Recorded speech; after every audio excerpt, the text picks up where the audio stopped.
ಕಳೆದ 3 ದಿನಗಳಿಂದಲೂ ಮಹಾರಾಷ್ಟ್ರದ ಪುಣೆ ಮತ್ತು ಕೊಂಕಣ ವಿಭಾಗದಲ್ಲಿ ಮಿತಿ ಮೀರಿ ಮಳೆಯಾಗ್ತಾ ಇದ್ದು ಭೂಕುಸಿತ ಪ್ರವಾಹ ಉಂಟಾಗಿದೆ.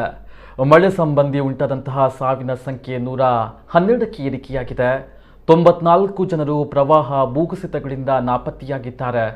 3000ಕ್ಕೂ ಅಧಿಕ ಜಾನುವಾರುಗಳು ಸಾವನ್ನಪ್ಪಿದ್ದು ಅದರಲ್ಲಿ ಸತಾರಾ ಜಿಲ್ಲೆಯಲ್ಲೇ ಹೆಚ್ಚು ಜನರು ಸಾವನ್ನಪ್ಪಿದ್ದಾರೆ ಎಂದು ಮಹಾ ಸರ್ಕಾರ ತಿಳಿಸಿದೆ.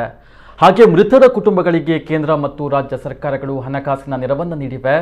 ರಾಷ್ಟ್ರೀಯ ವಿಪತ್ತು ನಿರ್ವಹಣಾ ತಂಡಗಳು ರಕ್ಷಣಾ ಕಾರ್ಯಾಚರಣೆಯನ್ನು ನಡೆಸ್ತಾ ಇವೆ. ಮಹಾರಾಷ್ಟ್ರದಲ್ಲಿಯೇ ಸದ್ಯ 1,35,313 ಮಂದಿಯನ್ನ ಈಗಾಗಲೇ ಪ್ರವಾಹ ಪೀಡಿತ ಪ್ರದೇಶಗಳಿಂದ ಸ್ಥಳಾಂತರ ಮಾಡಲಾಗಿದೆ. ಇದರಲ್ಲಿ 78,111 ಜನರನ್ನ ಸ್ಯಾಂಗ್ಲಿಗೆ, 40,882 ಮಂದಿಯನ್ನ ಕೊಲ್ಲಾಪುರಕ್ಕೆ ಶಿಫ್ಟ್ ಮಾಡಲಾಗಿದೆ. ಪ್ರವಾಹ ಪೀಡಿತ ಕೊಂಕಣದ ಪಟ್ಟಣಗಳಾದ ಚಿಪ್ಲೋನ್, ಕೇದ್, ಮಹದ್ಗಾಗಳಲ್ಲಿ ಕುಡಿಯುವ ನೀರು, ವಿದ್ಯುತ್ ಪೂರೈಕೆ ವ್ಯವಸ್ಥೆ ಮಾಡಲಾಗ್ತಾ ಇದ್ದು ಆಹಾರ, ಔಷಧಗಳನ್ನು ನೀಡಲಾಗ್ತಾ ಇದೆ. ಒಟ್ಟು 34 NDRF ತಂಡಗಳು ರಕ್ಷಣಾ ಕಾರ್ಯಾಚರಣೆಯಲ್ಲಿ ತೊಡಗಿಸಿಕೊಂಡಿವೆ. ಮುಖ್ಯಮಂತ್ರಿ ಉದ್ಧವ್ ಠಾಕ್ರೆ ಅವರು ರಾಯಗಢ ಜಿಲ್ಲೆಯ ತಾಲಿಯೆ ಗ್ರಾಮಕ್ಕೆ ಭೇಟಿಯನ್ನು ನೀಡಿ ಪರಿಸ್ಥಿತಿ ಪರಿಶೀಲನೆಯನ್ನ ಮಾಡಿದ್ದಾರೆ.